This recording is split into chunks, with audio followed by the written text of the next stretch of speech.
Good evening, people. Sorry about the wait. The old tea clock cup there's running a little late today. Slight tech issue with the microphone, but thanks for your patience. Welcome to the Brews at 10 here on my left eye. PM Brews this evening, yes indeed. Hope you're doing very well. Let's see what we've got in the chats. Who we've got in the brew crew this evening. Glow Snake, great to see you. Thanks for throwing up the watermelons. Yeah, today is, of course, a momentous day. Ceasefire being announced. I'll be getting onto that in a bit. Jacqueline, great to see you as well. Morbius. Andy Carter we've got as well. Welcome one, welcome all. Becca, Octo. And thanks for throwing up the Palestine flags as well, people. Solidari-Tea. Anyone who's not familiar with the channel, this is the Brews at 10 on my left eye, which is a channel all about politics and society from a left-wing perspective. Tonight, I'm going to be looking at Prime Minister's Question Time in the House of Commons. It's a first time watch and reaction from me, so there's commentary and analysis on that, as well as other news stories, of course. That developing story today. From the river to the sea, people.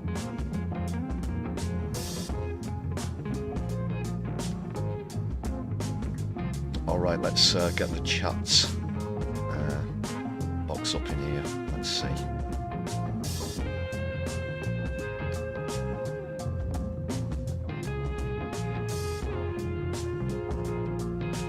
Yeah, so please do hit thumbs up on the stream. I can see some of you have done that already. Thanks a lot for that. Give us a share around your social media. I'm your host Lefty, by the way. Forgot to introduce myself at the start of the stream. Yep, Lefty by name, Lefty by nature.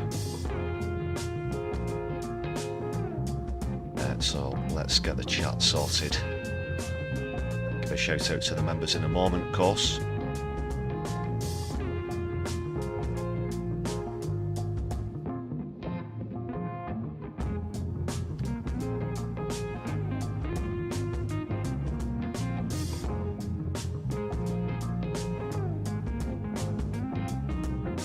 Yes, I'm doing okay, thanks for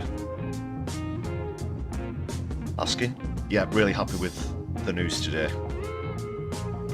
Was waiting with bated breath. Can't wait to get onto that. There are some things that we do have to be wary of, though. Right, let's get you guys up here.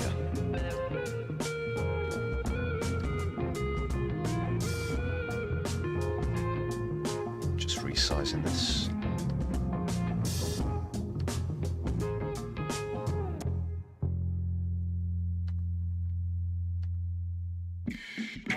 When it decides to load.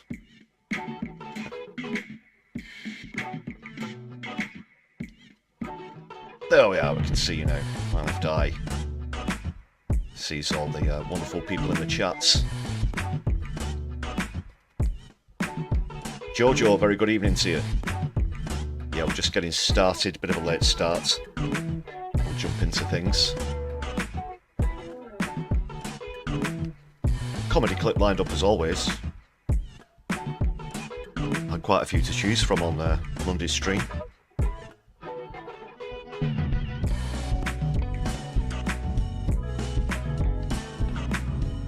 And then we'll dive into PMQs. I'll just have to take the chat off for 1 minute. Customary thank you, of course, to all the members on the channel. Thanks to everyone who's gifted memberships to other viewers recently as well. The new viewers we picked up on the last live stream have been added to this list. The wonderful brew crew. Thanks for your ongoing support on the channel.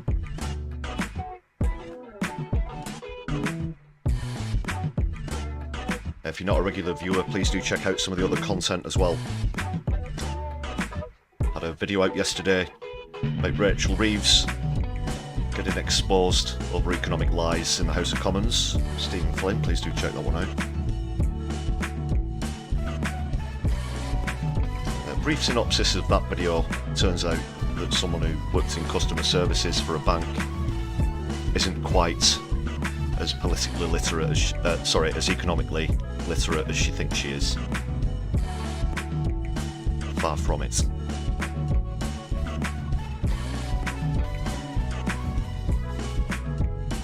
And I dare say we might see a bit of Stephen Flynn in PMQs as well. So let's just bring the chats back up. Thanks a lot, everyone, on the members roster. Just check me out. Yeah, the sizing on there. Chat box is okay there. I think we're good to go.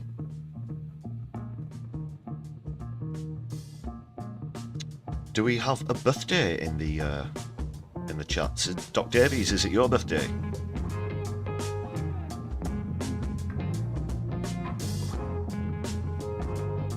Oh, Becca.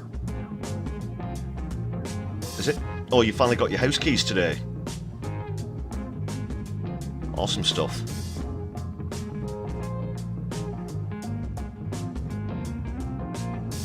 Yeah, fill me in. If it's someone's birthday, I'll do a shout out for that.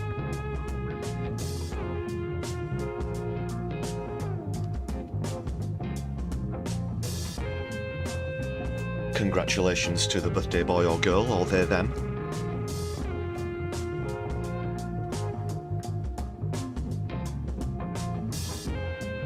Okay, I'll start off with a comedy clip. Got another one from Matt Green coming up. You might think it's a little, just slightly off season for the joke, but all will be revealed. It's another good one.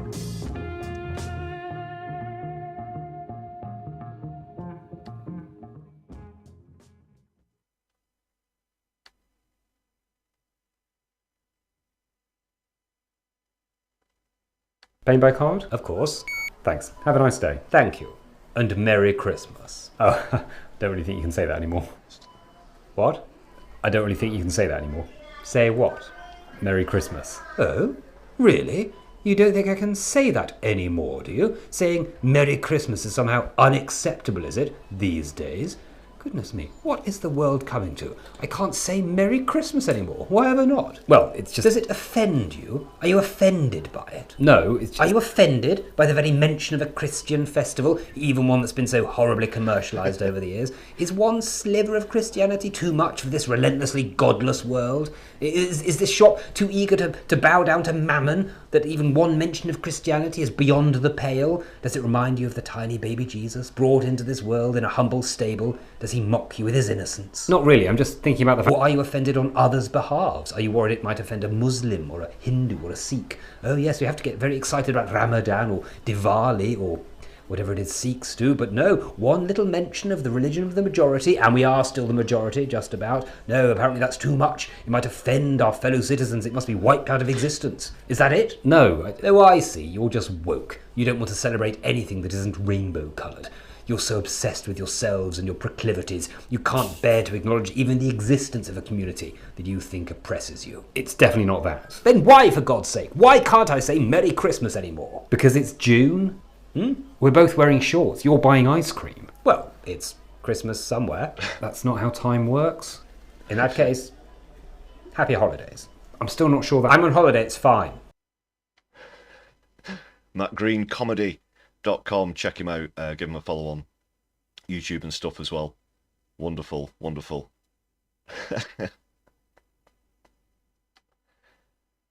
It's that woke mind virus, people. It's going to get us all.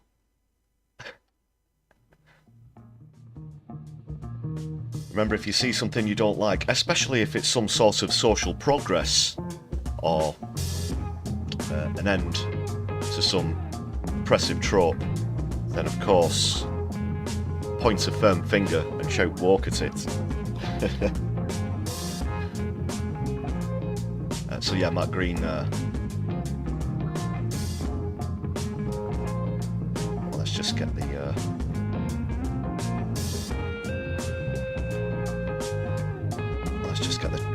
chat box back in order.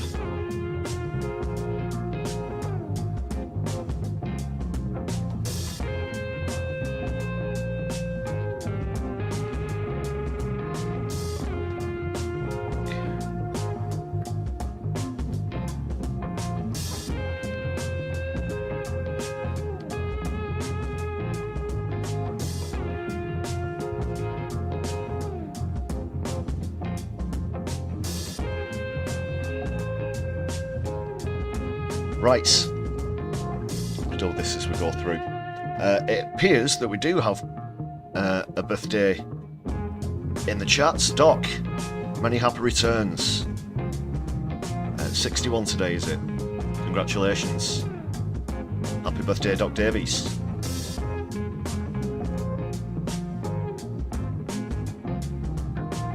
I'm not singing it.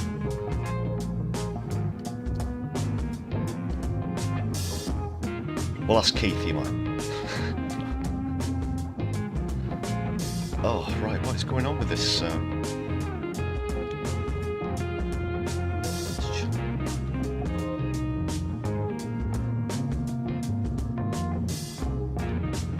Sorry, I just adjusted it so that you could see all of that green. No, I can't get it off blend. It doesn't want to work with me. I'll keep working on it. It's okay anyway, because I'm going to go over to the screen in a sec now anyway. Dive into PMQs. Are we ready, people? Are we ready for PMQs? Happy birthday. Again, Doc Davies. And it's not quite Martin Luther King's birthday. Maybe a premature congratulations to the late Martin Luther King as well.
Right, sorry, the mic cut out for a minute there.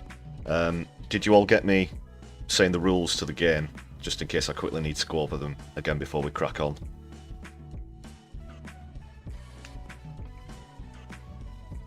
And also, it is Martin Luther King's birthday, I was saying as well, just before I realised.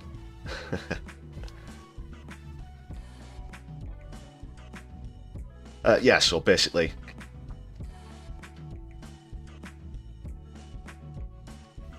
delivering, grooming gangs, such and such, whatever gangs, slight variations on both.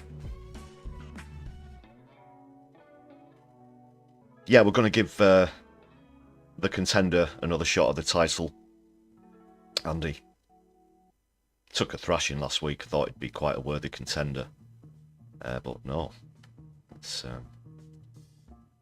it was no match for the mighty postman twat.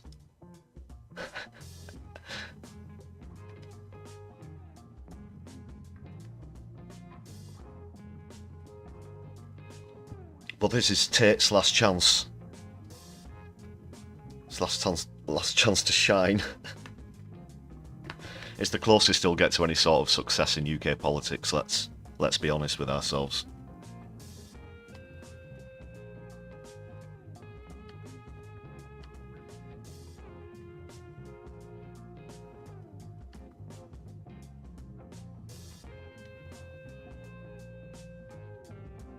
Okay, I'm just about good to go.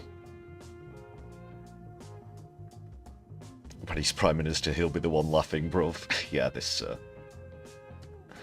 the bruv party.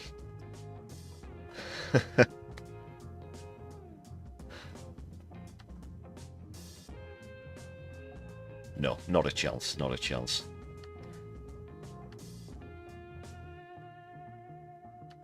Alright, let's kill the background music and across we go.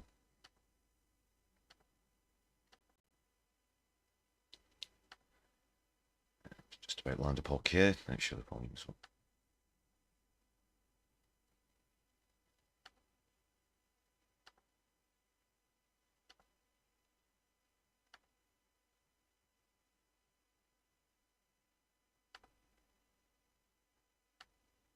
And of course, we're kicking off with Hoyle. Just stop Hoyle.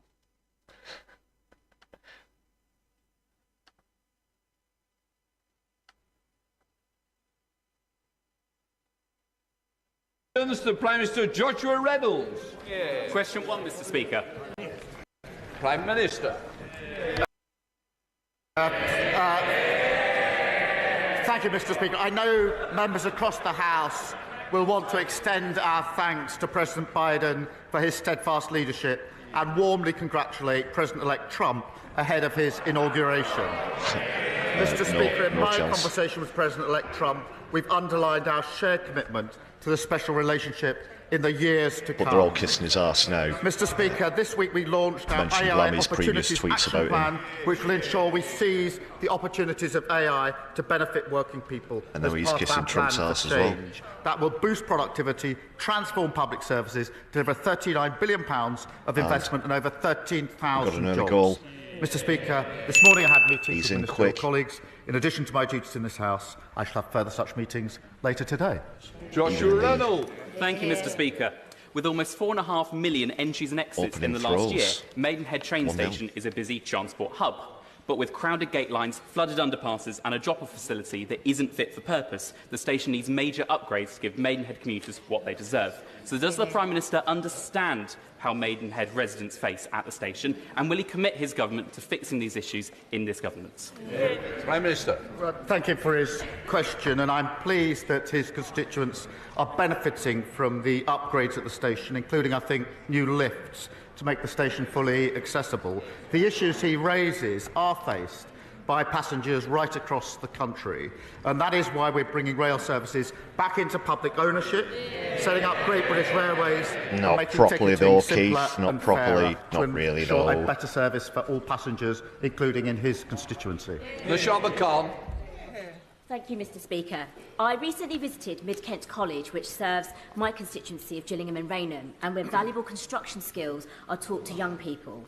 However, I was also informed that the college faces significant challenges in recruiting teachers to deliver those courses. Does the Prime Minister agree with me that nice one, Octo, and having in the chat, yeah. necessary to deliver it is absolutely vital to growing our economy and building the homes we need for the future? And will he agree to set up a meeting with the relevant minister to discuss the recruitment challenges that some colleges face? Prime Minister. Mr Speaker, skilling up the next generation is, of course, vital to kick-starting economic growth. And our plan for change will rebuild Britain by delivering 1.5 million new homes. 2-0. That's why we've established Skills England, reforming our planning system and training the workforce. And I will ensure that she gets the meeting that she wants with the relevant minister. Becomes the leader of the opposition, Kemi Birrell. Mr Speaker, on Friday, while borrowing costs hit levels not seen since Labour was last in government, I met business owners and their employees in Chesterfield.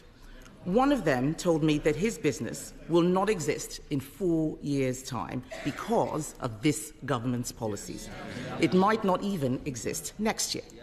The Prime Minister may try to blame his inheritance or blame global factors, but why should anyone trust... Well, if he did, he'd be quite Why right. should anyone trust a word he says over the businesses who are saying again and easy again fodder. that his budget means fewer jobs, lower growth and higher borrowing costs?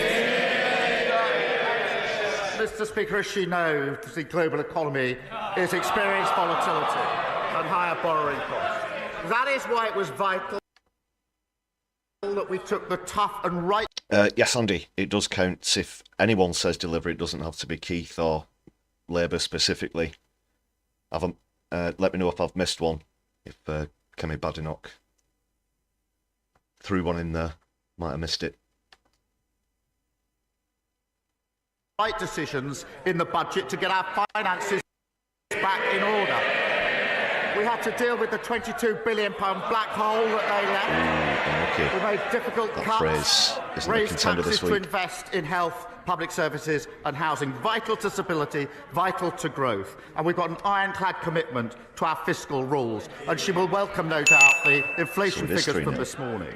Thanks for But that. contrast that with the party opposite. They weren't brave enough in government to take those difficult decisions. They've opposed all of our measures to stabilise the economy and promote growth. They're back to the magic money tree. She wants all the benefits of the budget, but she can't say how Magic she's money going tree, to pay that was for them. what They people haven't said about changed. Corbyn, They're still economic vandals about and the Tories. fantasies. Imagine where we'd be if they were still in charge. Mr. Speaker, just today, the British Retail Consortium says 2/3 of businesses will have to raise prices to cope with his tax hike. His Chancellor ignored all the warnings and ploughed ahead with an unprecedented borrowing spree, leaving all of us more vulnerable. Now we have businesses saying they will raise prices to cover his jobs tax. We have an energy policy that will drive up bills, and all the while we are spending more day to day on debt interest than we do on Tories schools draw up and bills. universities. The Prime Minister To record The levels. Prime Minister refused to repeat his Chancellor's promise that she wouldn't come back for more. Will he now rule out any new tax rises this year? Prime Minister. Mr. Speaker, we took the right and difficult decisions at the budget. Decisions that they... Well, this is similar to what the last video on the channel was about, where Stephen Flynn put a similar question about possible future tax rises, and Reeves, who's to the right as we look, of Starmer there, did a very poor job in trying to dodge it. Yes, so please do check that out. Again, it's easy fodder for the Tories, unfortunately. Right, let's crack on. Tax rises. Well, I hope Stephen Flynn makes an appearance. Let's see.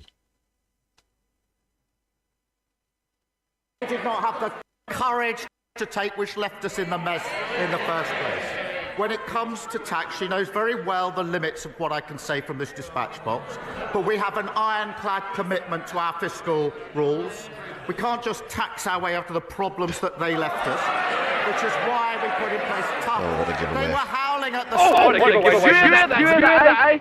That's what I'm on about. They wouldn't take them, and we'll stick to those spending decisions, and our focus is absolutely on growth. But their record... Yes, Jacqueline. Likewise, I keep forgetting that Priti Patel got voted back in. Budget that crashed the I can't believe it either. Worst cost of living crisis in living history. Absolute and they poison. left a £22 billion black hole. Not taking lessons from them on the economy. Mr. Speaker, the Prime Minister knows very well the OBR found no such black hole. And he is talking... He talks exchanges about who the biggest liars a budget are. 3 years ago. The borrowing costs last week are at a 27-year high for 30-year gilts. The Chancellor is apparently promising... They did make up the Chancellor is black hole apparently promising to be ruthless in reducing spending. Let me suggest something that he should would have had at least 2 mentions There by is my reckoning no so way far if it had that been a we should be contender this giving week. up British territory in Chagos. He is rushing a deal which will be disastrous and which will land taxpayers with a multi-billion-pound bill. Why does the Prime Minister think British people should pay to surrender something that is already ours? Mr. Speaker, we inherited a situation where the long-term operation of a vital military base was under threat because of legal challenges. The negotiations were started under the last government. The then Foreign Secretary came to this House to say why he was starting negotiations and what he wanted to achieve. And he said the aim was, to quote, ensure the continued effective operation of the base. That is precisely what this deal has delivered. I could sort of sense there was no one one he coming can there. blame for this I done really deal could. except himself. At the budget, Labour were congratulating themselves for having the first female Chancellor, instead of ensuring the country had someone actually qualified to do the job. The Prime Minister...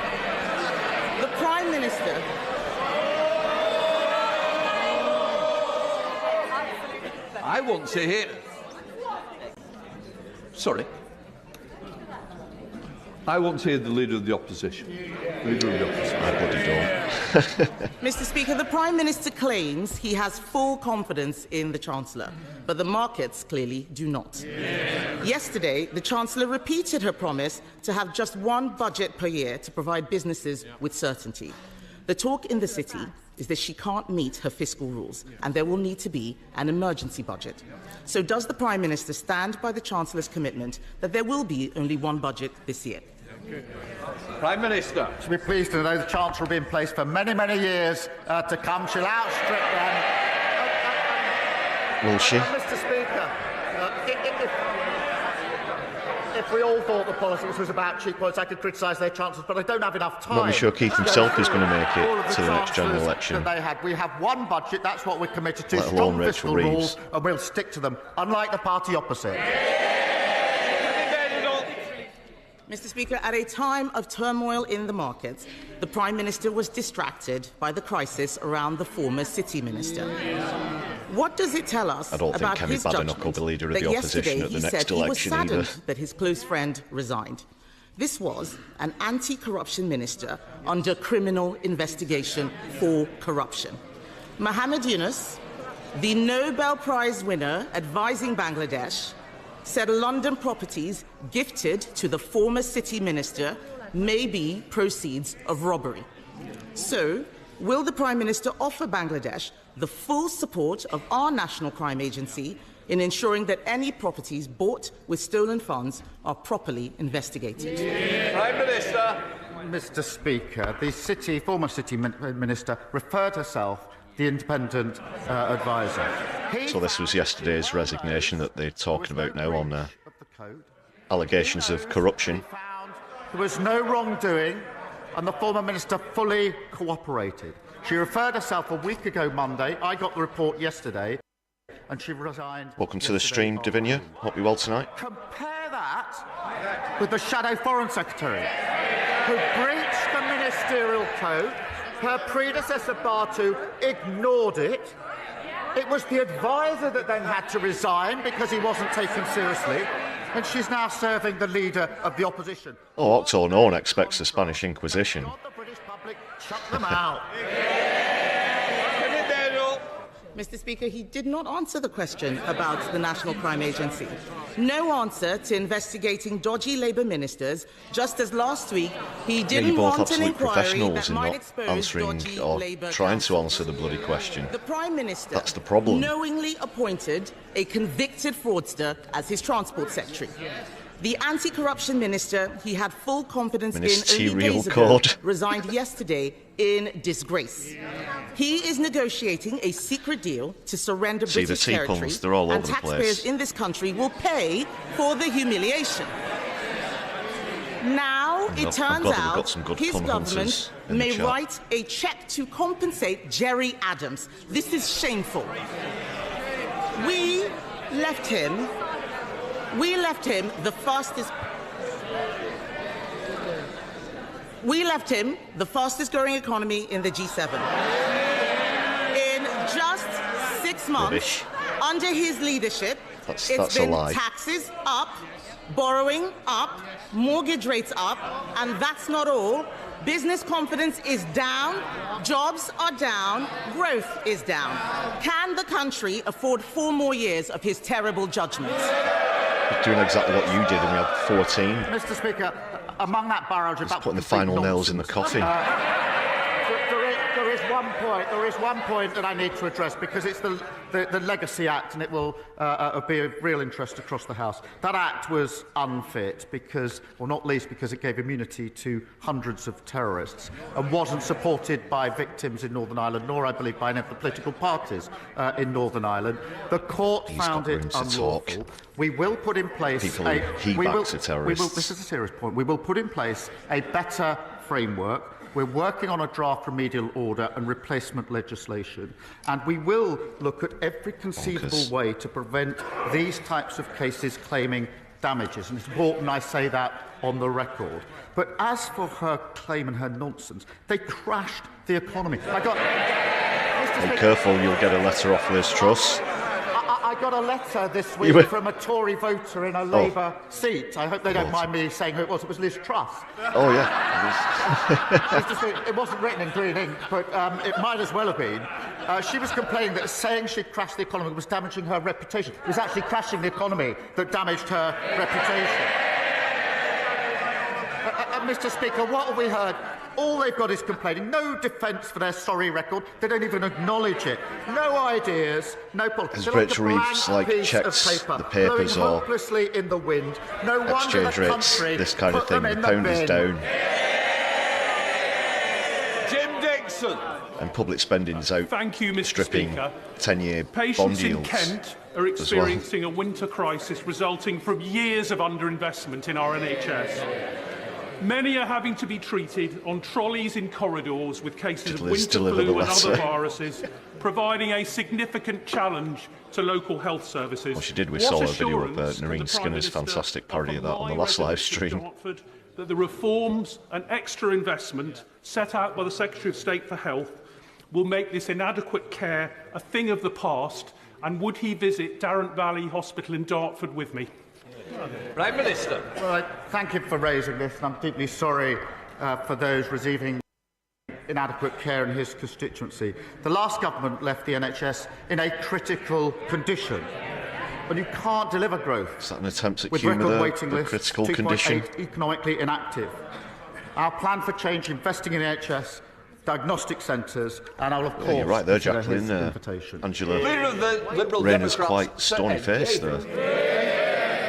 Thank you, Mr. Speaker. And can I echo the words of the Prime Minister about President Trump, and hope both his team and the team of President-elect Biden can work together to bring President-elect Trump and President Biden can work together to bring the peace in Gaza we so desperately need, so the hostages can be released, we can get the aid in and the killing can stop. Mr. Speaker, as the Honourable Member for Dartford just said, patients are suffering. This session took place, of course, before the ceasefire was announced a few hours later. Last month alone, 54,000 people waited more than 12 hours in A&E. Over 63,000 were stuck in ambulances for over an hour before they could even get into hospital. So there's no doubt the flu season has made the winter crisis worse. But we see these winter crises year after years of neglect of the NHS by the Conservatives. Liz Truss probably did use ChatGPT to write the letter. Yeah. To these winter crises, cheating on a homework. Unless we fix the crisis in social care. Now, I asked him this question last week, and I was disappointed in his replies. I'm going to try again. Will he scrap the 3-year timetable he's given to the Casey Commission so he can fix social care this year and implement the reforms by the end of this year at the latest? Prime Minister. Mr. Speaker, on the talks towards a ceasefire, we are encouraged by the talks. I think the whole House would urge all to come to an agreement and have the hostages released. We all understand the absolute torture that their families are going through every single minute, every single day that this continues. So we hope that there can be progress. It's not all just about to the NHS, the hostages, absolutely right. The party Keith. opposite left it on its knees. There's no point groaning. It is absolutely disgraceful that the NHS was left in the state that it was in. Absolutely disgraceful. We are investing to turn that around. We are reforming to turn that around. We are within that reform dealing with social care. I set out the timetable to him last week in the way that he knows it's set out. Sir Ed Davis. Speaker, I'm continuing to be disappointed by the Prime Minister's position on social care, and I'm going to keep coming back to this issue because unless we fix it, we won't fix the NHS. We need to get to the but front turning of now the toboggan to the queue economy, an idea for the Chancellor to grow the economy. As President-elect Trump prepares to take office next week, there are reports that a number of wealthy, highly-skilled Americans are looking to come to the UK for fear of what President-elect Trump will do to their country. But because the Conservatives so broke the immigration system, many of them are finding there's no visa that they can apply for. Now, I know the Prime Minister is rightly seeking to reduce immigration from the record highs of the... Yeah, it doesn't look like Tate's got much game tonight. This could be... People like this... Well, it is looking like his final to bring their money and attempt. Their skills so we can grow our economy and pay for our public services. They should be able to. Minister. Well, Mr. Speaker, we welcome all investment into the United Kingdom, and I'm very pleased we've had record investment in the time that we've... Yeah, well, we're so corrupt, we'll take any kind of dodgy money. Please throw it at us, and we'll dive into your pocket. The last government lost control of immigration as they lost control of health and the economy and the borders and everything else. And it was, of course, the Leader of the Opposition who was championing the driving up of the numbers. So we will bring those numbers down. We'll get it back under control. We'll encourage investment. Christine Sullivan. Thank you, Mr. Speaker. Dental deserts mean that routine dental checkups and treatment is often unavailable in local communities. Well, not now they've moved on to dentistry. We've had a dedicated space for dental practice in the Blackburn Partnership Centre since 2018, but NHS Lothian has been unable to secure a dental practice. What steps will the Prime Minister take to work with devolved just sitting governments there and randomly shouted, release the sausages. NHS dentists across the UK. Prime Minister. Well, I thank you for raising this issue, and it shows the state of public services under the SNP. Mr. Speaker, if you can believe it, a third of Scots struggle to access dentistry, and a quarter of Scottish children start primary school with tooth decay. That is really shocking. Clearly, there's much, much more the SNP should be doing. They should be ashamed. When a quarter of children are starting school with tooth decay, that is nothing to crow about. It's something to be ashamed of. Mr. Speaker, here we're delivering additional 700,000 appointments, reforming the contract, and of course we'll work with the Scottish Government to improve the health Scotland of children don't in get Scotland. given money by England, they get some of the money that they gave England Given back. That's the way it works. Trump's antipathy to the EU, how does the Prime Minister hope to attain a trade deal for the whole United Kingdom in circumstances where the trade laws affecting part of the United Kingdom, namely Northern Ireland, are the EU's trade laws, and in circumstances where the laws governing goods and the standards of those that can be imported are EU laws? How in those circumstances can a deal be obtained for the whole United Kingdom, or is the Prime Minister only interested... Jacqueline, he said the sausages thing, it was one of the launches, the promises or pledges towards the end of last year, I think. It wasn't in the House of Commons. Andy Carter and Morbius, thanks a lot for the gifted memberships. Awesome stuff. And, well, they were just talking about Scotland there, and Louise McGee. It's the beneficiary of that wonderful generosity. Thanks again, Andy and Morbius. Solidari-Tea. Members made much of mutual enforcement. The reality is this is mutual agreement. And I know he's got his proposal, but I think his proposal would lead in the end to a hard border, and that's something that has been rejected across this House on many, many occasions, and for good reason. Still this Thank you very much, EU Mr. hard Speaker. border issue. In the general election campaign, Labour leadership promised that if we won, we would step in and save the Grangemouth refinery, retain those jobs and invest in its future. 6 months later, this hasn't happened yet. If the refinery closes, then thousands of jobs will be lost and Scotland's national security will become massively weaker. Now that we are in power... Well, fella, I've got news for you. Keith isn't exactly great on coming through on his promises or pledges or goals or targets. A bit of buffering there. Sorry about that. Will the Prime Minister do that?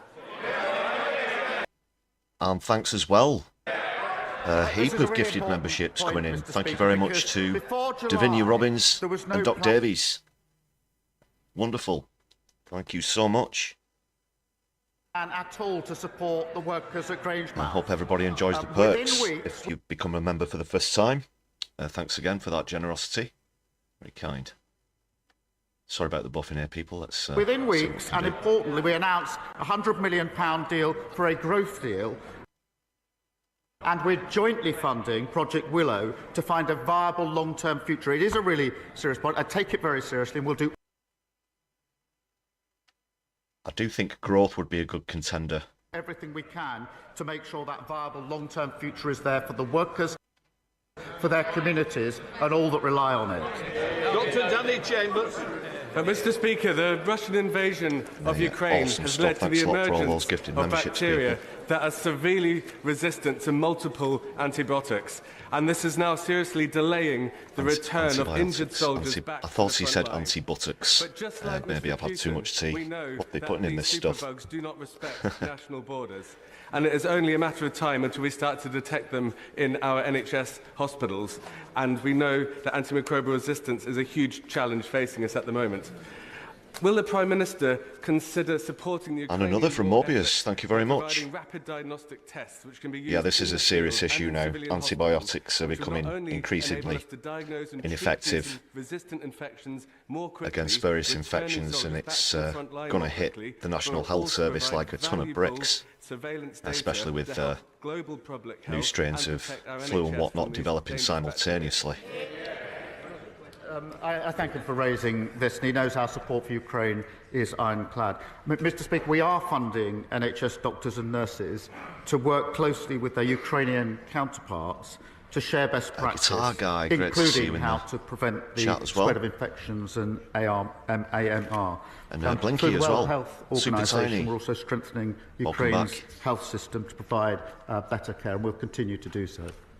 Andy MacDonald. Provide the... Thank you, Mr. Speaker. Not quite a deliver. The Employment Rights Bill is urgently needed, especially given the exploitation of gig workers, like those retail assistants employed through apps, with vital rights denied and staff... Let's pause this a second before going to the gig economy. And thanks to Octo for the gifted memberships while I do that.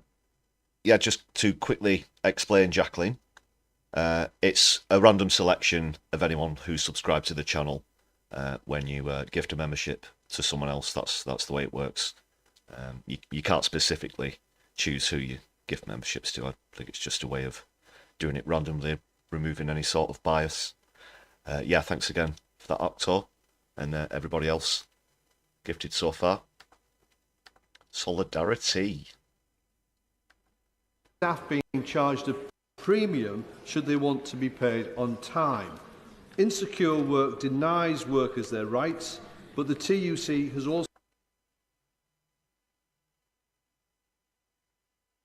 said it costs the economy.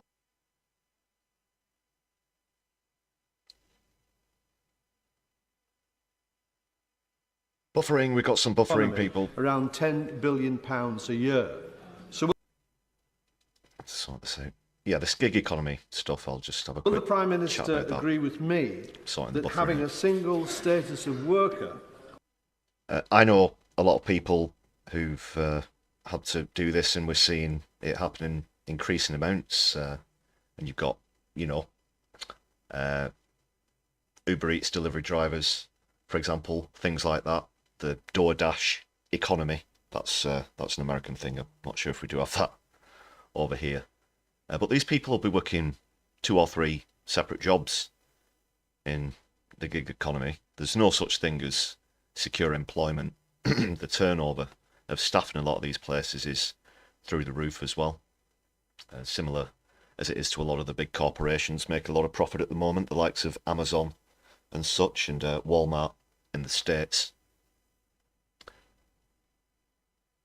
So where workers' rights are concerned, it is a massive issue at the moment, because these people are just they're treated like animals.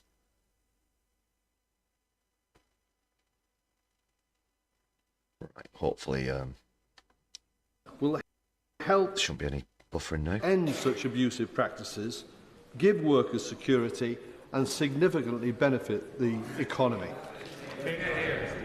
I thank him for raising this, and Mr. Speaker, I believe everyone is entitled to fair, flexible and secure working, and that's why we introduced our Employment Rights Bill, which is the biggest... What if they're a Labour candidate who won the seat, but you want one of your friends to take their place?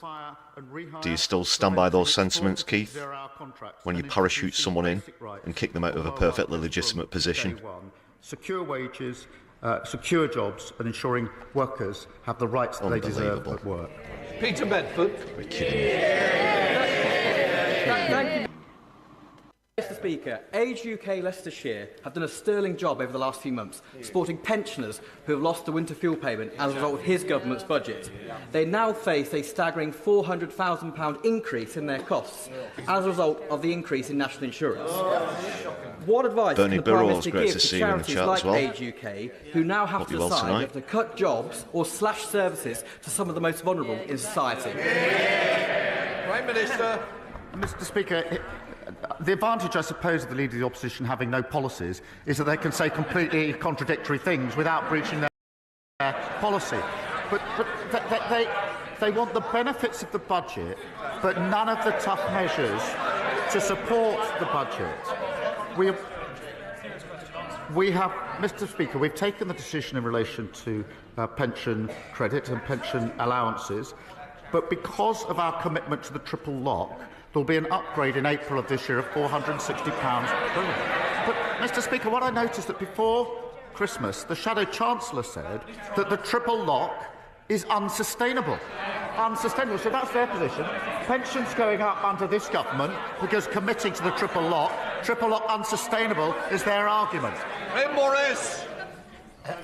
But you'd only be putting things in one hand and taking them out of the other, Keith, with things like the winter fuel payments. Of the tragic murder of Holly Newton.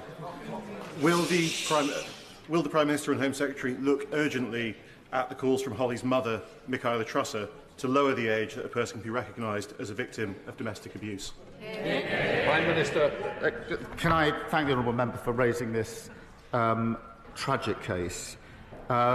and it is a really important issue. We've seen an increase in violence in teenage relationships in the last decade. And Mr. Speaker, I've been continually shocked by research that shows that at a younger and younger age, there's abuse in relationships. So we do need to look at this at the earliest opportunity to how we properly protect girls. But I'm very grateful that this tragic case has been raised. Thank you, Mr. Speaker. Since becoming a Labour leader, has the Prime Minister ever discussed or communicated with Philippe Sands KC about the Chagos Islands? Yes. No, Prime Minister. I'll get you it. Congratulations, Bernie. Right. Been congratulating a few people today. It's great to see we've got a birthday boy in the chat, and you're celebrating incredible city that demands becoming a pensioner this week. Destinations like York, where we received over 9 million visitors and 1.7 million overnight stays, places significant pressure on local public services and housing used as short-term holiday lets. What steps will the Prime Minister take to equip local authorities to better balance the benefits of tourism with the additional costs to our communities? Well, Mr. Speaker, tourism is vital to our economy, and particularly in cities like York. Did he? Places can he said already terrorism. choose to introduce a voluntary levy Instead on of overnight tourism? stays. Our focus is supporting industry, including by providing a 40% is vital to our economy. Okay, let's listen up, people. I think he was trying to say tourism, but something else came out. Well, Mr. Speaker, tourism is vital to our economy. He said the quiet part out loud. He said the quiet part out loud. Oh.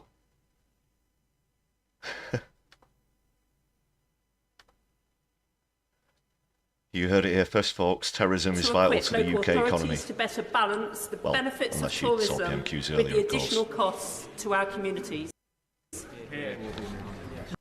Well, Mr. Speaker, tourism is vital to our economy, and particularly in cities like York. Places can already choose to introduce a voluntary levy on overnight stays. Got some incels and stuff. Is supporting industry, including by providing a 40% relief for retail, hospitality and leisure properties, and permanently lowering their rates from next militia, April. Whatnot. Matt Vickers. Thank you, Mr. Speaker. Margaret from Stockton is furious. Stockton's Labour Council are axing her weekly bin collection, scrapping free high street parking and closing her local recycling centre, all while employing a ridiculous number of people on £100,000 Margaret's not going to stand for but this. She's even more furious because they're taking on another one behind closed doors, probably in a darkened room. They've created a new interim role for the managing director's best mate on £900 a day. It's never been approved by the council. It's never been advertised as a job. Margaret's right to be angry, isn't she, Prime Minister? Mr. Speaker, I'm sure Margaret would be very pleased to see the incredible investment that's going into the area, the 4,000 jobs which is growing the economy. It doesn't sound like she's feeling the benefits of any alleged completely investment, damaged Keith. after the last government. She knows that. Everybody knows that. Graham Morris. Thanks, you never Timmy Morrison. To its furious. credit, in its first budget, this Labour government transferred the Mine Workers Pension Scheme Investment Reserve Fund, benefiting nearly 4,000 former miners and miners' You can almost widows hear and Margaret miners' shouting at a constituencies. TV screen from However, here, can't you? almost 700 British Coal Staff Superannuation Scheme pensioners in my constituency were excluded.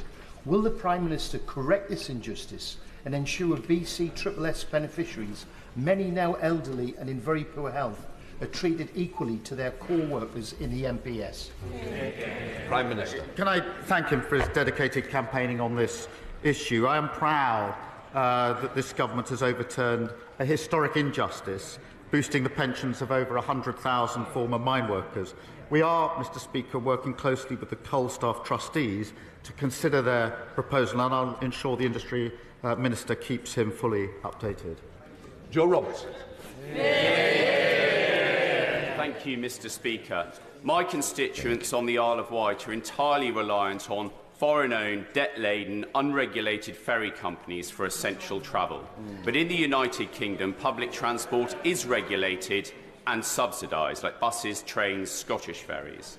Does the Prime Minister agree with me this Isle of Wight anomaly must come to an end?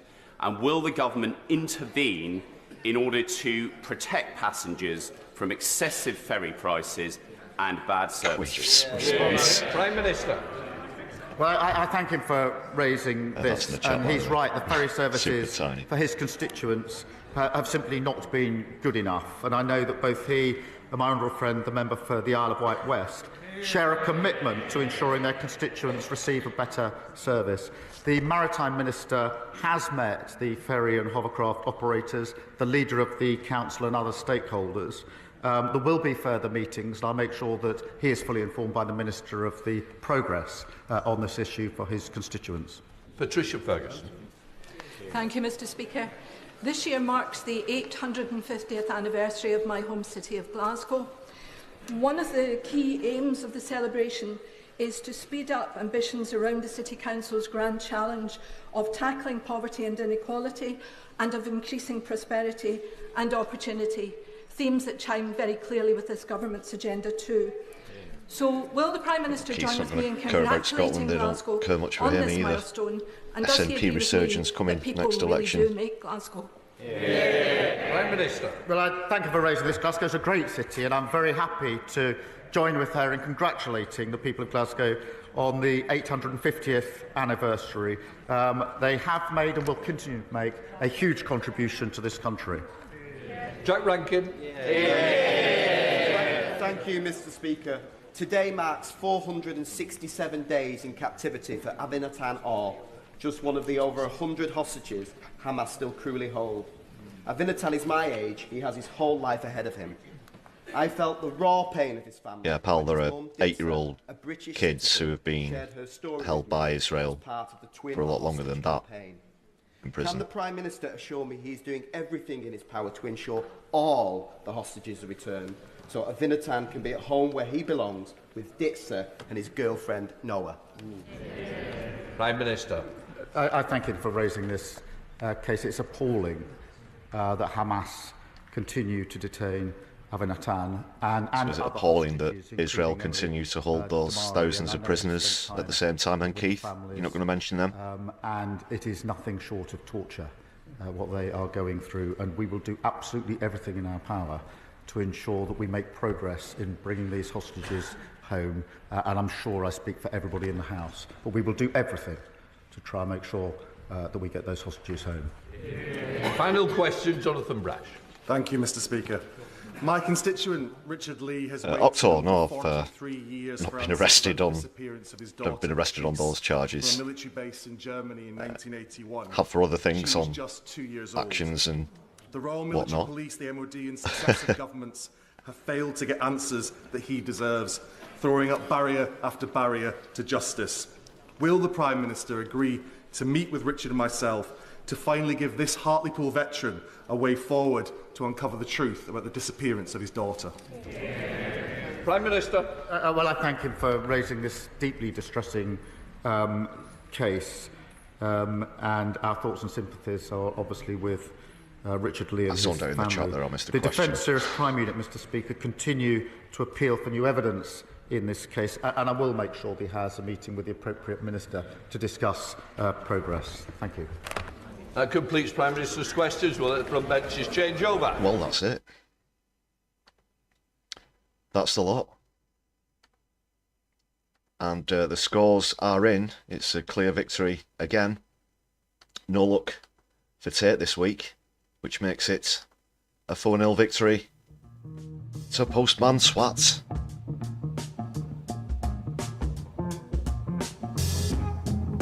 Where is he? There he is. The victorious Postman Swat yet again. So that does mean, people, we're going to be ditching Andrew Tate. Good.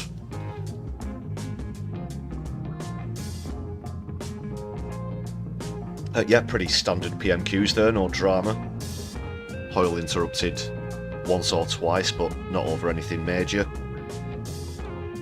Was, of course, expecting Starmer to do a bit of brown nosing towards Israel, failing to mention the plight of Palestinians.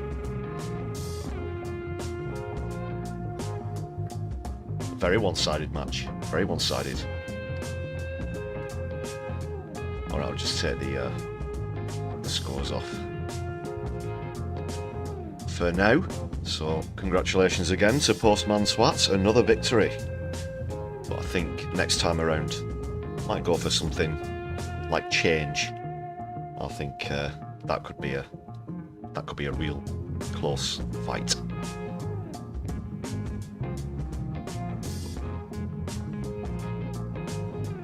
Didn't hear from Stephen Flynn.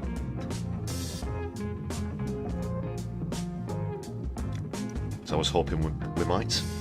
Never mind. Let us know what you thought about that.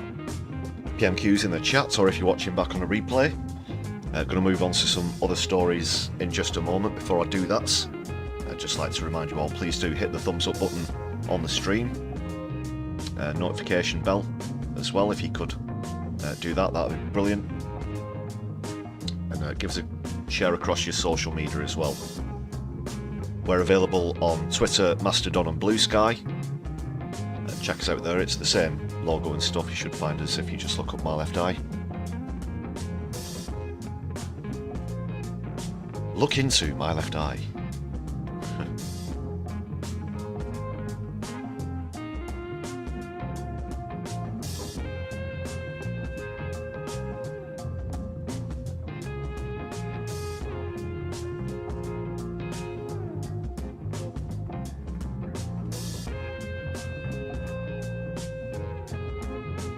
Yeah, as well, quick update on a recent video as well. Speaking of comments, it was someone in the comments on one of the vids, the one about James Wood's house burning down, that first pointed out to me that in fact his home appeared to have survived. I've done an amendment video to the previous one about that, so I've sort of officially corrected it. Turns out his house didn't burn down. He's still a massive knob though for those tweets. Tweets about Gaza, which I'll be moving on to now. Let's have a bit of a chinwag on the ceasefire deal. Get that queued up.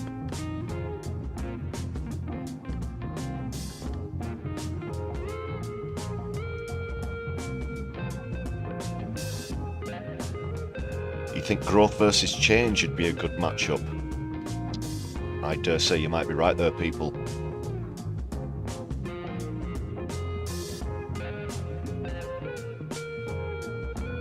But I think we've still got to do it winner stays on fashion, so either growth or change would have to come and challenge Postman Twat, and if they did unseat him, they'd become champions, so we could do it that way maybe. What do you think?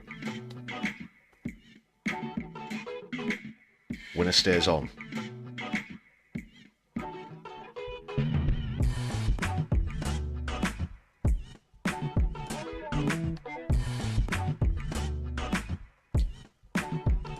Right, so let's see the latest.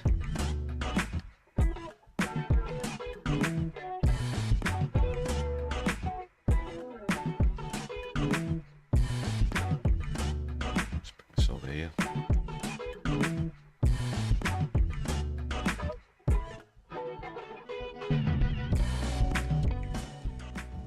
So this is obviously great news. I was delighted that this came through. We appeared to come close so many times in the last 400 or so days it's been since the escalations on October the 7th, 2023. And at the last minute, Netanyahu came along and just completely trashed the talks. But that's not happened this time. They've come to an agreement that will come into effect on Sunday, this Sunday. So that includes a ceasefire as well as a hostage exchange. The mainstream media and of course MPs in Parliament, as you saw there during PMQs, using the hostage situation as the focal point. A lot of re-emphasis, well, an attempt to emphasise, I should say, what happened on October 7th, which of course wasn't the start of this, not by decades. Right, so one interesting thing that's developed, obviously, this was announced earlier today, comes into effect on Sunday, like I said. There's already been a power jostle between Biden and Trump over who's getting the plaudits, who's getting the credit for the US's contribution to this deal. And Trump, being who he is, of course, took to Twitter earlier and tried to gloat that he was the one who, you know, sorted out the deal. A pretty batshit crazy claim, I think you'll agree. But according to this, Netanyahu's thanked Donald Trump and then Biden. Trump and Netanyahu agreed to meet soon in Washington, the statement said. These arrest warrants are still valid, of course. He wouldn't be arrested if he went to Washington. The USA aren't signatories to the International Criminal Court. In fact, they've put sanctions on them, as we discussed on Monday. Unfortunately, as well, there was further shelling earlier today by Israel in Gaza. Obviously, this ceasefire deal's not come into effect yet. I think it's going to be a particularly turbulent week, unfortunately, as we come up to Sunday.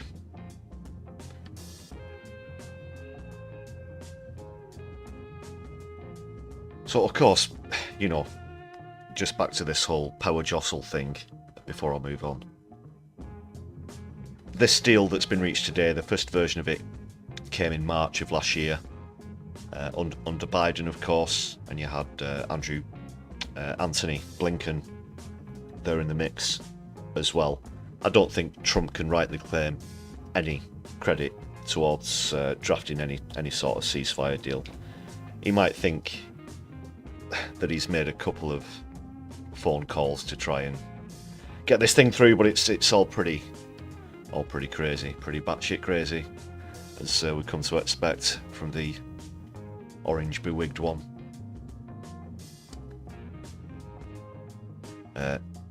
John Kirby has said, without question, Trump influenced the deal. Obviously, he's going to be a bit biased, but he does add, as I just said, that's the deal that President Biden originally put on the table back in May, before Netanyahu started shit-canning all of the ceasefire talks. There were some concerns just before it was announced about disagreements over what's known as the Philadelphia Corridor, but they were sort of smoothed over.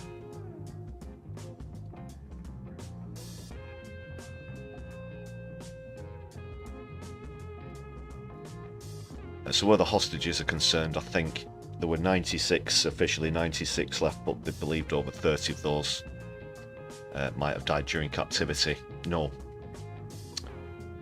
confirmation of the numbers there. This is obviously great, but it's got to last. It's a very fragile ceasefire. We've seen before how Israel are very quick to break ceasefire terms, most recently that happening with Lebanon. Saw towns and villages continue to come under bombardment from shelling and so forth, even after the ceasefire had been agreed. If anyone's going to break it, believe me, it's going to be Israel, even if they do come up with a ludicrous reason or false claim for doing so.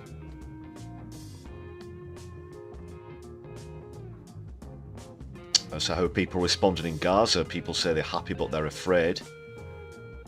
Dima Sharab, who's 19, told the BBC, she can't believe what's happening around me now.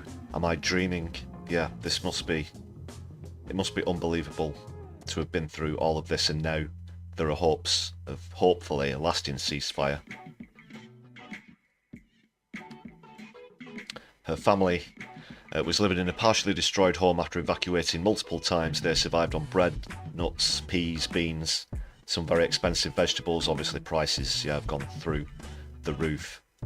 You've hardly got any chance of getting hold of anything more than that. So she walked up to 2 kilometres just to get water and lit wood fires because she had no cooking gas. It's terrible. She couldn't sleep because of fear, hunger and explosions. My life has become black, she said. She had a scholarship to study medicine in Algeria. But 2 days later, the escalations broke out. I'm not going to describe it as a war, as the BBC have chosen to do so, because a war is when 2 armies fight. This is obviously an occupation. She couldn't afford to pay a broker $5,000, that's just over £4,000, to leave through Rafah, her only option until May, when that crossing closed.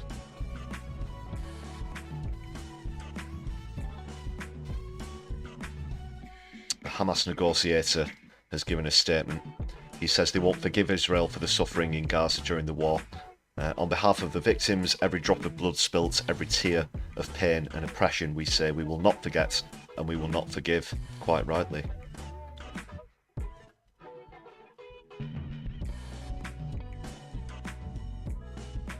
And let me know what you think in the chat about the chances of this ceasefire lasting, how long you would give it. Will it see through to the what's the word I'm looking for? Will it get through to the stage that they've agreed, and then it says there are further stages of negotiations planned, phase 2 and phase 3? Let me know what you think. How optimistic or perhaps pessimistic are you about the chance of this lasting?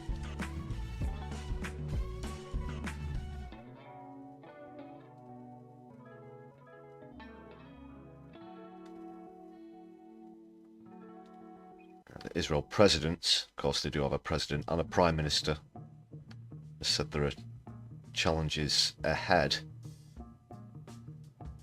I guess the main thing with this is that for Netanyahu this has all been about the hostages. That's been the only thing that he's clung to be able to persist this occupation, which has now obviously spread to other countries since it began. Which of course exposed that lie about his motivations. And the hostages aren't going to be released all at once, there's going to be a few at a time. But once they are all handed over, then he has no excuse whatsoever. Although it does bounce between that and the full eradication of Hamas. What certain people involved in this are hoping as well is, of course, that they can take Hamas out of the equation.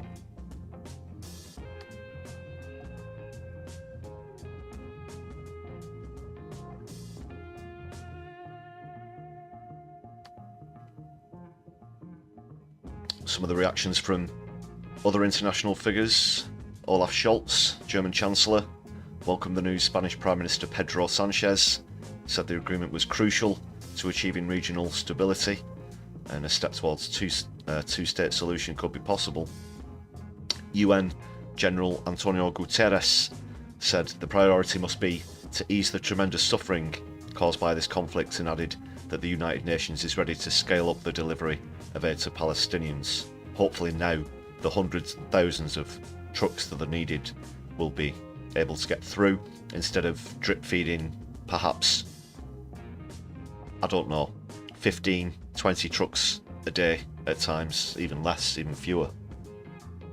Thanks for throwing up the Palestine flags in the chat as well.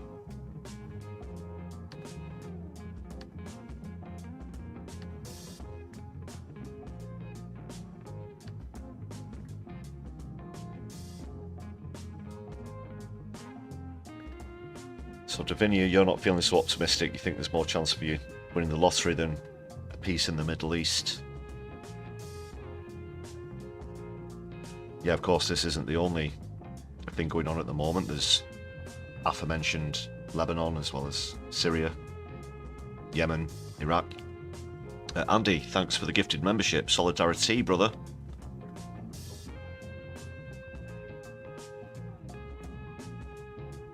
Thanks for that kind show of support. And Bernie, yes, I too, of course, recognise Palestine as a state, as should every other country on the planet.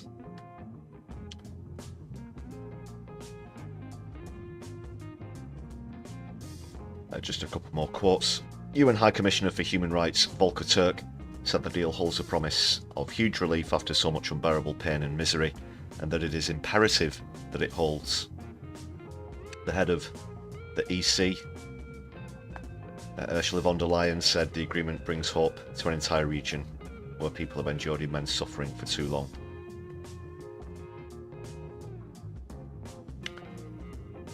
And that's just a bit about what I mentioned earlier, the strike that came after the ceasefire deal was announced. Unfortunately, 3 people have been killed, several wounded according to the Civil Defence Agency.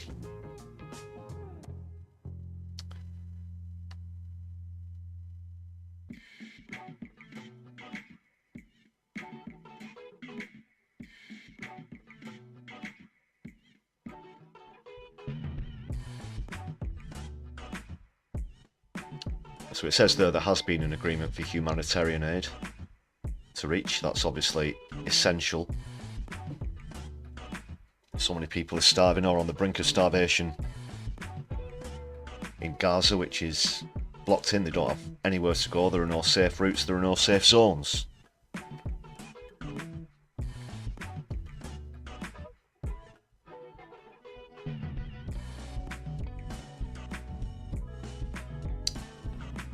So the 3 phases, Biden has said 15 months will stop under the agreement, which is structured in 3 phases. The first phase will last 6 weeks. It includes a full and complete ceasefire, withdrawal of Israeli forces from Gaza, and the release of hostages held by Hamas. Phase 2 involves negotiating a permanent end of war. If negotiations do last longer than 6 weeks, the ceasefire will continue. And then phase 3, with the rebuilding of Gaza, that's going to be a massive, massive task. It's been absolutely razed to the ground. As a country, I know that China have said that they'd help with the redevelopment as well. But that's going to take years, decades, generations. Nearly all the nearly every university, or all of them, has been destroyed. There are no functioning hospitals in Gaza at the moment. Countless residential blocks, houses, buildings, innumerable.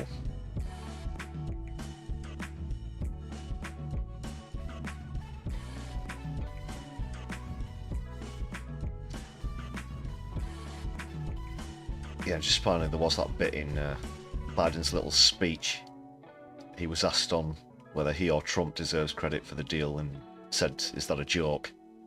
And that was the last moment of the conference. So this is it. They both want to say that it happened on their watch, really. They want to put that on the CV, I guess. They're both going to claim it no matter what.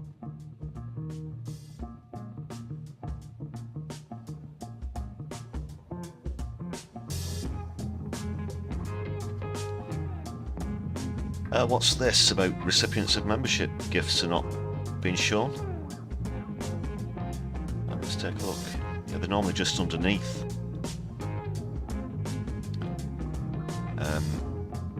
Have you checked that you've gone to all messages instead of top chat? That might be it, but I'm just looking here. And yeah, maybe it is a secret membership. Just scrolling up there, let's see. It did earlier, it definitely was earlier.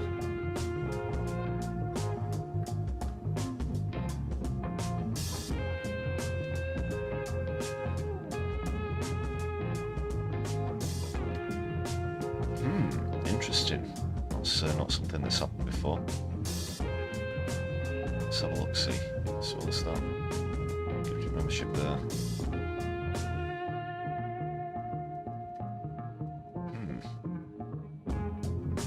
Keep an eye out for that.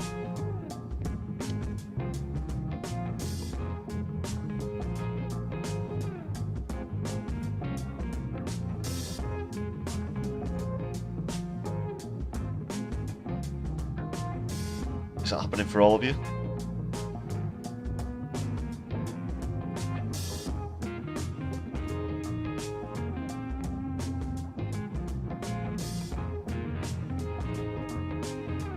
Okay, I'll try and look into that as well, Bernie. If you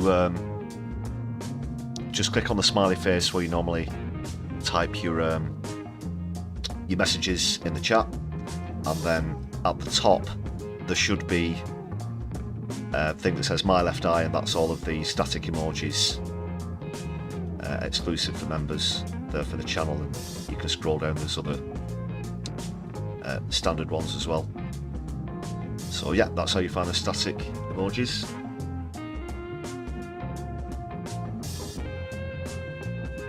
So it appears to have stopped halfway through Davinia's gifts. Hope there's nothing going on with YouTube. What can I do? Right. One quick moment.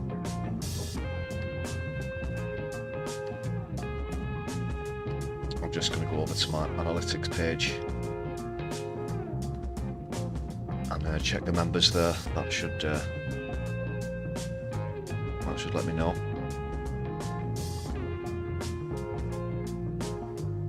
So if anyone has been gifted a membership on tonight's stream, let me know that you've got the membership and that you can access the perks and things like that.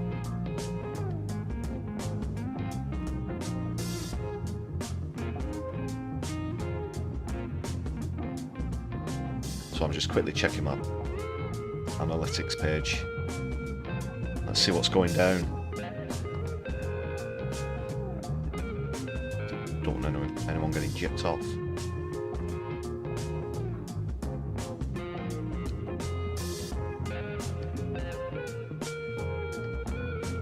So let's take a look at memberships. It normally updates more or less in real time. There's sometimes a small delay, but not too much.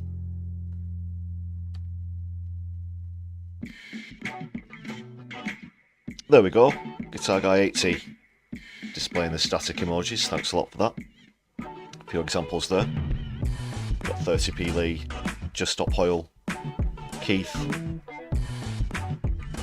Tony Blair, Diane Abbott as well, and of course Palestine, Free Palestine flag as well. Thanks for that, Guitar Guy.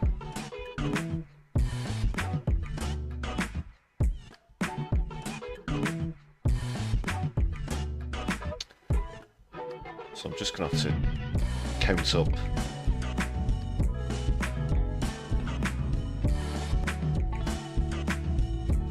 Okay, yeah, well actually Guitar Guy, you appear to be the last person who was gifted. And you're, yeah, so that's all good.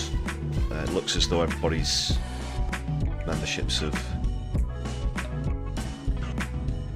registered.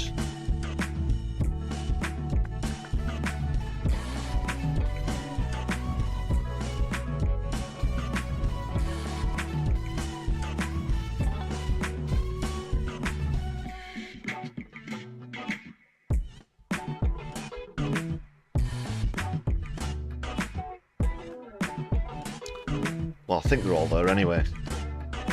I'd have to scroll back up the chat and see how many we've had.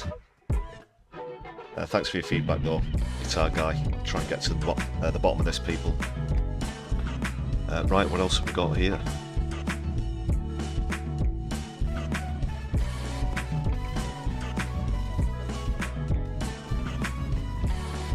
Yeah, Jacqueline, that's a pretty sweet deal, 99p. What's this about the what's this about transphobic slurs? Who's that?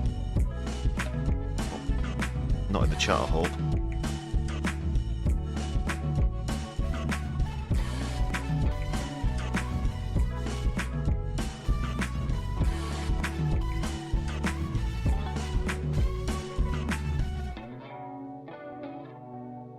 Scroll up. So there's...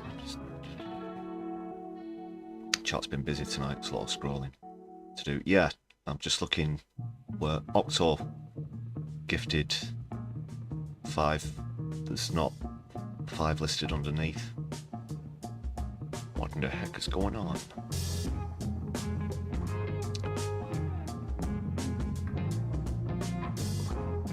So yeah, I've got to where you were gifted the membership, Guitar Guy.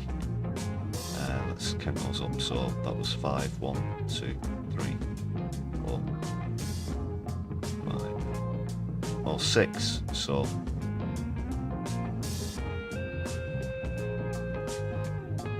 interesting.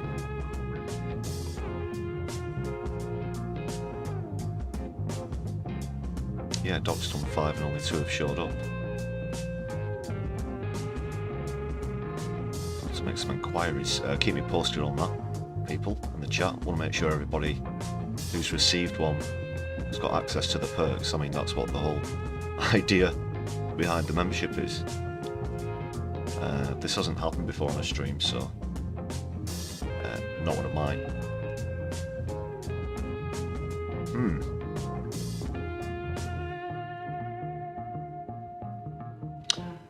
Ah, right, yeah, that's what you're on about, Jacqueline. Good. Just thought there wasn't any of that in the chats. Yeah, there has been a bit of that. Unfortunately, a few people's comments have been getting removed. They do get, some of them do get held, awaiting my approval. I do check those pretty regularly, but then some of them, they just get taken off by YouTube. That's been pretty frustrating. Hopefully they don't contain any, you know, racial or homophobic or transphobic content, of course.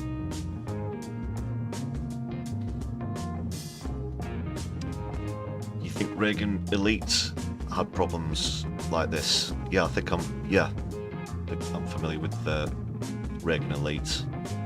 Might ask them if they have a solution or if they know what's going on with that.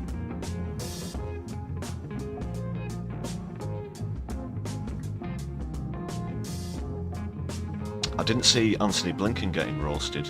I might try and look that up, actually. Might be worth a watch.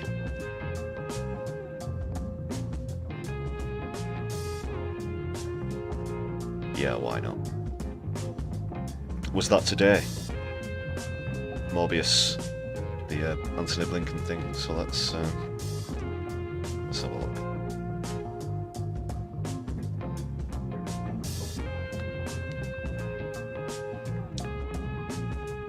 What's all this about? Let's see what's happening.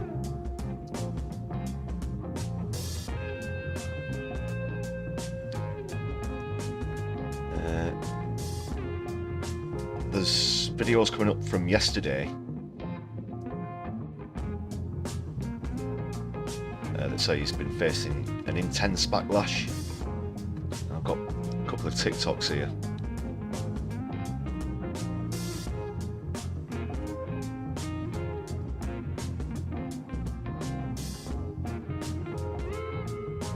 Alright, let's check that out, yeah.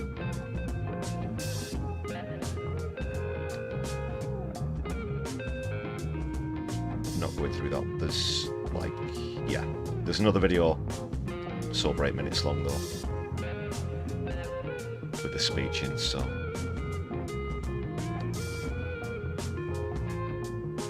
Let's check this TikTok out. Hope you can watch the video if you're not signed up. I'm not signed up to TikTok.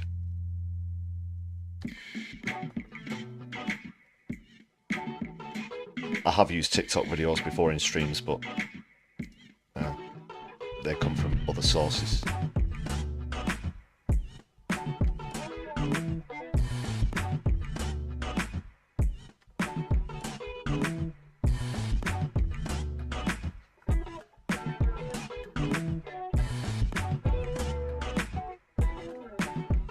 Well, it sure is taking its sweet ass time uploading.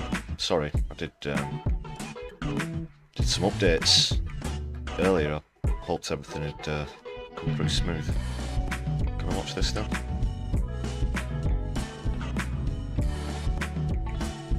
Yep. There we go.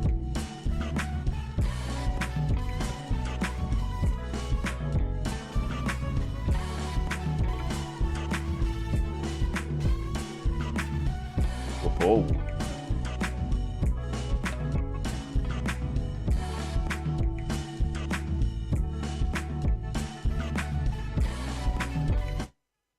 Right, so we're getting called. Wow, this is.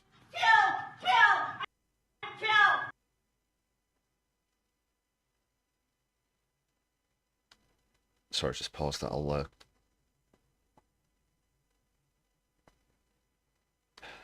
No, I don't want notifications. Right. And kill just what the Israelis say! You're a brutal war criminal! We sat in front of your house for a year! You have no compassion! You are a monster! Oh yeah, you go, girl. All of this has been part of an all-of-administration effort. Back the clock to the way things were before October 7th. Is to forge a new reality for the Middle East in which all people are more secure, all can realize their national aspirations, all can live in peace. Is that hard to achieve? Yes. Peace in the region always has been. Any of it. For over 450 days, Israel has... Maybe she's related to Margaret, who was mentioned in PMQs. She is absolutely disgusted. Octo, thanks for another gifted membership. $70 that we are using to send weapons, send bombs. Again, I hope that one's coming through. Lincoln, you lied on May 10th to Congress. You lied. ProPublica looked it up. May 10th. Is it hard? Yes. Is it impossible? No. Is it necessary? Absolutely yes. He's not even acknowledging. And that's why we pursued three interrelated diplomatic goals: brokering an enduring solution to the Israel-Hezbollah conflict, ending the war in Gaza, normalizing relations between Israel and Saudi Arabia, which will provide Palestinians and Israelis with the incentives and reassurances that they need to achieve their long-sought national aspirations. What a burn. Well done, that lady.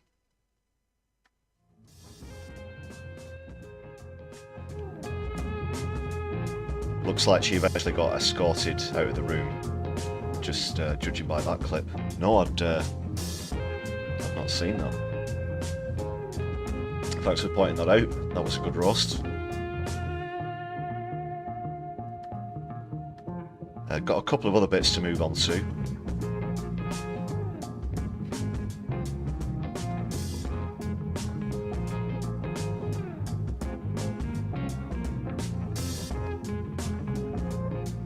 Blinken the Butcher. Yeah, that's he. That's the fella. Just going over. Go over to the clips now. Oh, I've still got this pop-out chat box to sort. I'll tell you what I'm going to do. I'm just going to get rid of it and put a new one in. It should work.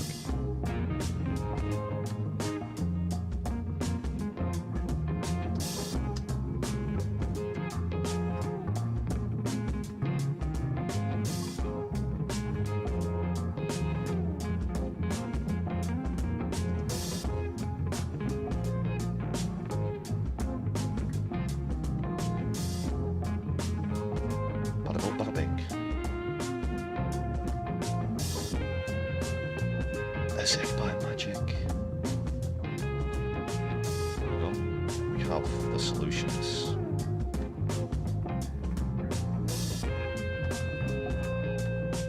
I'm just going to resize this slightly. Just need a bit of cut that off.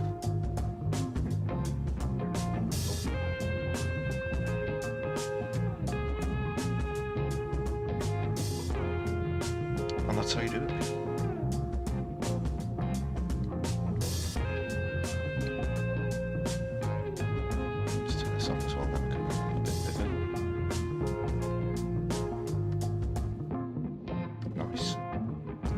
Okay, we're back.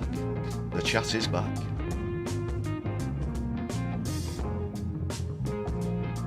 do need to turn that back to... I don't know why that's reset. It went back to top chat from live chat.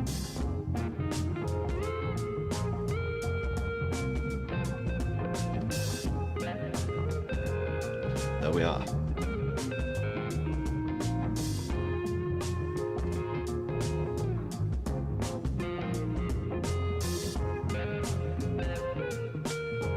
All sorted. We're back onto full live chat now.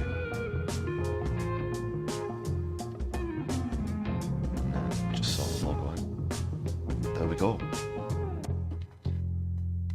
Right, just a quick word on this poll that I used in the last video. I don't know if you've seen this one going around, but it's absolutely shocking.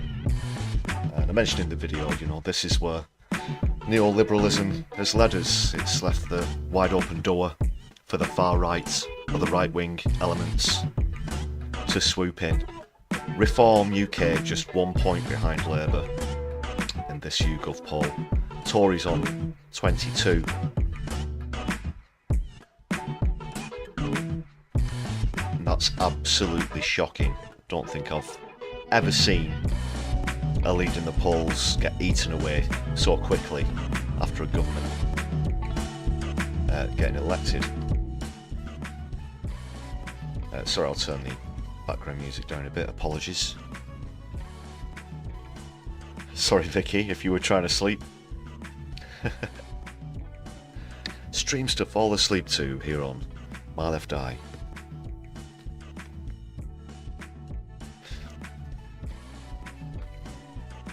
Should I do some nighttime specials where I just sit here and, I don't know, read something to send you to sleep? The Horse Whisperer or something like that.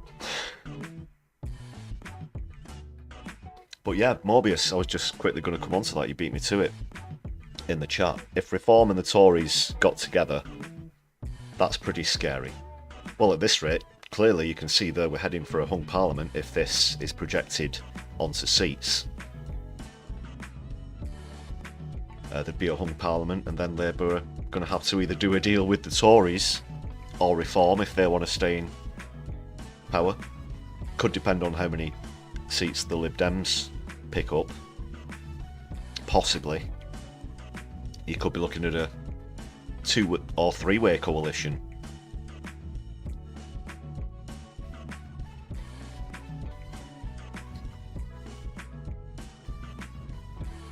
Yeah, sorry again about that, Jacqueline.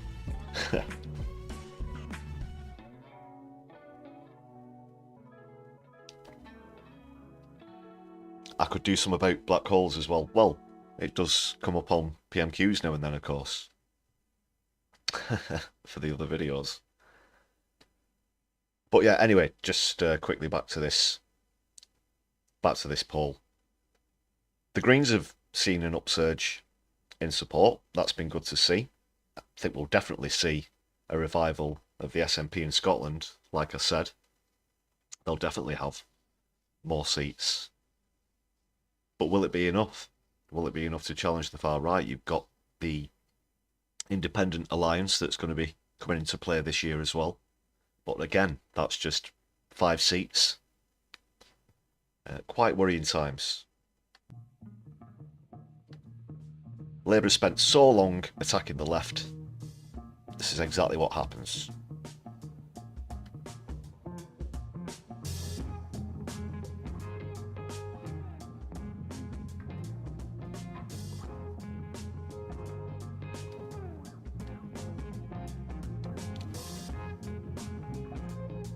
I'm just absolutely disappointed, I think, in the general public with this upsurge in popularity for Reform, this apparent upsurge in popularity at least. It's clear as day what the likes of Farage and Tice are all about, these grifters. People still fall for it.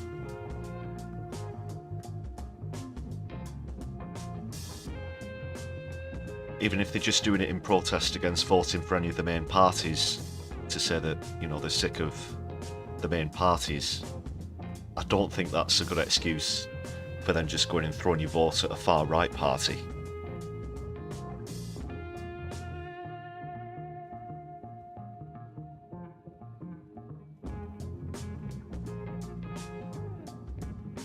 Well, interesting though, Mobius, about the black hole thing.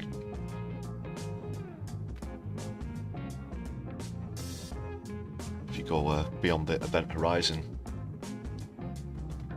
But then, of course, the so-called spaghetti effect starts to take place. Very bizarre stuff. Your head and your toes are actually out of sync, chronologically, in terms of space-time. Very interesting. Another topic, though, as well. Of course, another matter for another stream. I'll put it on the suggestions list, though, for late-night streams to fall asleep to. If I consider another avenue of videos or streaming. Right, that's all I wanted to say about the poll. Just looking increasingly dire for Starmer. I do think he's going to be replaced before the next general election. He can back Rachel Reeves as much as he wants. I don't fancy her chances of being Chancellor come the next ballot either.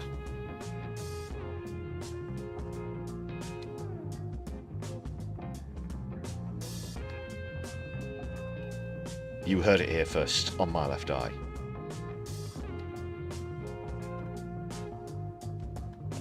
Now then, very quickly, just back onto the issue of the ceasefire. I've got a video from someone who's featured on the channel before, Tide Hickey, who's a great comedian. Great guy as well, really funny. This time around, though, it's a bit of a different tone. It's a lot more serious, the content of this vid, which I'm going to share with you now. And it surrounds the ceasefire, but also the way the mainstream media have been reporting the chances of a ceasefire, as well as the way that they've reported over the last 400 days or so since the escalations began in October 23. So yeah, please do enjoy this. There's quite a bit of foul language, quite a bit of bad language in this. Just pre-warning anyone. And I'll try not to have it too loud for those who are trying to sleep. So check this out from Ty Hickey. He sums it up really well, and I'm equally disappointed in mainstream media myself, of course, as regular viewers will know. News of a potential ceasefire in the genocide in Gaza is of course to be welcomed. We're all just hoping and praying that our Palestinian brothers and sisters will have this moment to pause and get their head round the carnage that has been their lives for the last 16 months. I don't want to put a dampener on anything. I just hope that the Israelis actually do what they say they're going to do for, you know, like the first time in the history of the state. But I do have to just comment on the way in which the corporate media is framing this potential ceasefire deal. I just find it just absolutely unbelievable that we could have had 16 months where the corporate media has been called out time and time again for its abject bias and racist framing of this so-called conflict. And yet at this juncture, where a ceasefire might be called, you display that you've learned nothing whatsoever. All I'm seeing on BBC and CNN and our own national broadcaster here in Ireland, I'm ashamed to admit, is the hostages. The hostages. We're in touch with the families. You know, this hell might be ending for them. They don't want to get their hopes up, but you know, they are praying that this is the real deal and soon they'll be home with their families. As if that's the start, middle and end of the fucking story. Do not get me wrong. Me, like every fucking Palestinian activist I know, we're not psychopaths. We'd be very happy to see the hostages, the Israeli hostages, to go home to their families. Who wouldn't want that? They must have been through an awful ordeal. That would be great. But that's only the beginning of the fucking story, you monstrous racists. Do you want to talk about hostages? Do you want to talk about people being held prisoner? There are 100 times the Palestinian prisoners being held in Israeli jails right now without charge. There are 8-year-old boys being held in Israeli jails right now without charge. Why don't you report on that? And why don't you report on the fact that the main story here is that the genocide of up to 70 or 80,000 people, or probably more, might be stopping. The worst genocide in modern times that has been live streamed might be stopping. Is that not the main story, as opposed to a few people going home to their family? Christ almighty. And you know, one good thing that's come out of this latest final stand of bias from the corporate media is that us as allies need to learn right here, right now, that our work just begins. These people need to be held accountable, and they need to pay for being complicit in war crimes. And our work with Palestine, you know, we need to get stronger now and stick with them right up until the point of justice and liberation. Fuck you, corporate media. Free Palestine. Excellently put. Ty Hickey there. Please do check him out. Check out his content.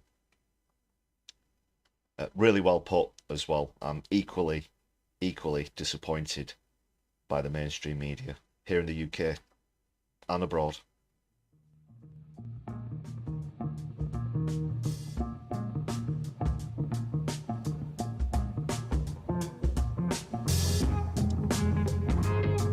Night Davinia and Bernie, I don't know if you're still listening, but thanks for joining us tonight on the stream. Hope to see you soon.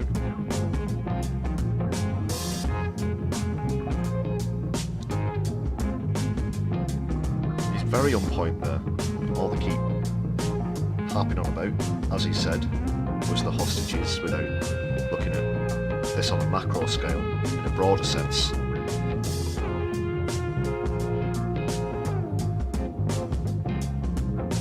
For throwing up the flags, people. Really do appreciate it.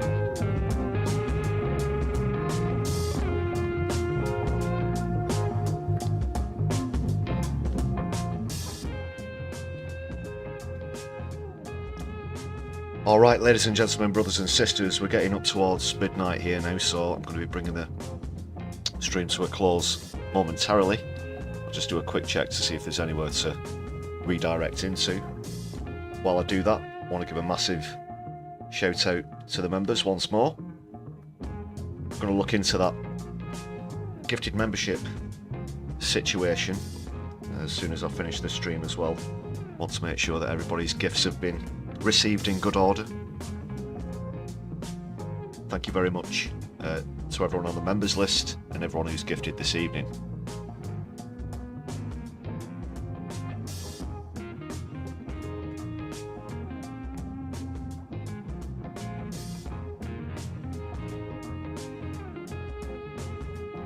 Do have an upcoming stream that's scheduled for all shorts.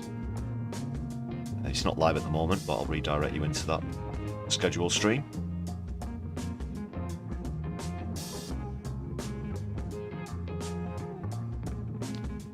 In just a couple of moments. So yeah, I've got plenty of names to add to this list now.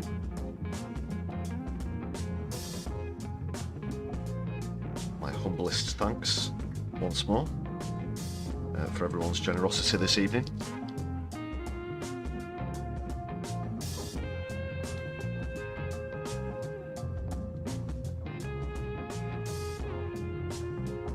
The next scheduled stream, I'm not sure if I might be popping on before then, but the next one I've got planned at the moment will be the Sunday live stream for this week. She'll be bringing you some exclusive footage. I'm going to be going to demonstrations and protests between now and then, so hopefully I can bring you some exclusive footage of that with interviews with the organisers and speakers and so on and so forth.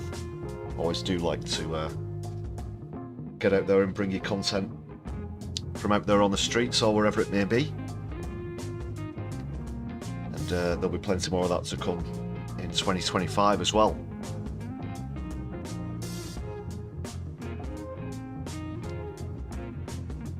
But as I said, there is a slim chance I might see you before Sunday. So whatever you do between now and the next time I catch you folks, ladies and gentlemen, brothers and sisters, thanks once more for joining me on tonight's live stream. Take care everybody. My Left Eye will be seeing you soon. And happy birthday again, Doc.